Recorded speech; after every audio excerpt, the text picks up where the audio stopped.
वहाँ दिखता है कि किस तरह मंदिर को तोड़ करके मस्जिद बनाई गई। बिना पढ़े गांधी के खिलाफ कुछ भी कहने लगते हैं। एंटीबॉडी यहाँ भी मिलती है और कोरोना से आप लड़ सकते हैं। उपचुनाव हमेशा सत्तारूढ़ दल के हुआ करते हैं।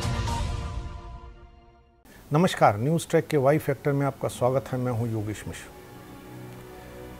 जब आदमी ने भाषा नहीं सीखी थी, इंसान भाषा नहीं जानता था, तब वह अपनी बात कहने के लिए संकेतों का सहारा लिया करता था।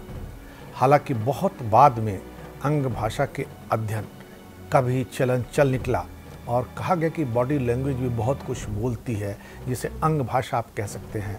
आज भी राजनयिक क्षेत्रों में अंग भाषा का बड़ा महत्व माना जाता है। ऐसे में यह समझना जरूरी हो जाता है कि किन संकेतों के सहारे आदमी अपनी अभिव्यक्ति कर रहा था। राजनीति में संकेतों का इस्तेमाल पूरी दुनिया में होता आया है। जहां जाति, धर्म और क्षेत्र के आधार पर लोगों के समूह ज़्यादा बटे हुए हैं, वहां इस तरह की राजनीति ज़्यादा रही है। भारत इसका सबसे बड़ा उदाहरण है, लेकिन America, Germany, Japan, Britain, Sri Lanka, Pakistan, तुर्की आदि देश भी इससे अछूते नहीं हैं। तुर्की सबसे ताज़ा उदाहरण है, जहां इस्लामी देशों का नेतृत्व हथियाने के लिए इस्लामीकरण पर जोर है। अमेरिका में गृह युद्ध के बाद से ऐसी ही राजनीति रही है।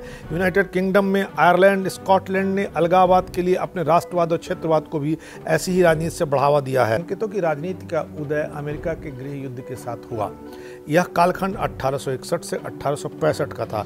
दक्षिण के जो राज्य अमेरिका से अलग होकर पृथक अस्तित्व चाहते थे, उनके हीरो आज तक अलग हैं। इन राज्यों, जिनको कॉन्फेडरेट राज्य कहा गया है, में गुलाबी प्रथा का समर्थन करने वाले इन राज्यों के हीरो की मूर्तियां आज तक स्थापित हैं।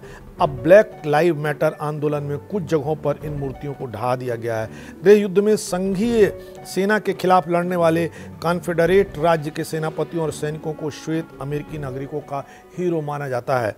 इसी तरह मार्टिन लूथर किंग जैसे मानवतावादी, मानवाधिकार आंदोलनकारी नेता श्वेतों के हीरो बना दिए गए हैं। मैक्सिको सीमा पर दीवार खड़ी करना भी डोनाल्ड ट्रंप की सांकेतिक राजनीति का हिस्सा रहा। यह दीवार श्वेत और गैर अप्रवासियों को राष्ट्रवाद के लिए प्रेरित करती है, जिसके नेता के रूप में ट्रंप अपने राष्ट्रपति कार्यकाल में उभरे थे। श्रीलंका की आज़ादी के बाद से संकेतों की राजनीति एक ट्रेंड बन गई है। भाषाई राष्ट्रवाद, बौद्ध धर्म के नायकों का स्मरण, यह सब सिंगली राजनीति दलों का चुनाव जीतने का मुख्य जरिया बना हुआ है।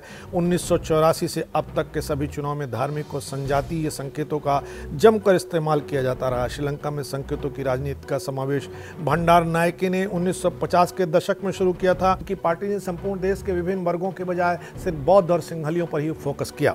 बौद्ध नायकों को देश का नायक बताना शुरू कर दिया। यहीं से श्रीलंका में धार्मिक और सांप्रदायिक आधार पर बंटवारे की राजनीति शुरू हुई। चीन में माओ के सांस्कृतिक क्रांति के बाद माओ ही एकमात्र संकेत बना दिए गए। देश में अलग अलग वर्गों के धार्मिक, राजनीतिक, सामुदायिक संकेतों या अगुवाओं के अस्तित्व को मिटा दिया गया। अब यही सांकेतिक राजनीति माओ से हटकर जिनपिंग पर केंद्रित कर दी गई है।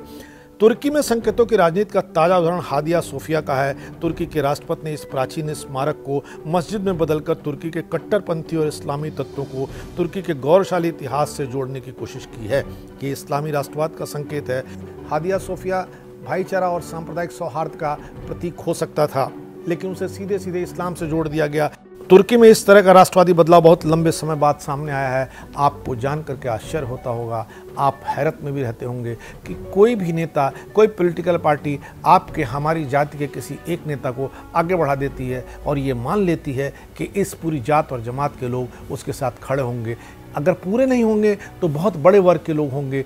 ये संकेतों की राजनीति का ही नतीजा है कि बापू को, सरदार वल्लभ भाई पटेल को, अम्बेडकर को, जवाहरलाल नेहरू को, इन सारे बड़े नेताओं को जो हमारे कभी आइकॉन रहे हैं, इन सारे लोगों को अपनी अपनी जातियों के खांचे में बांध करके देखा जाने लगा है।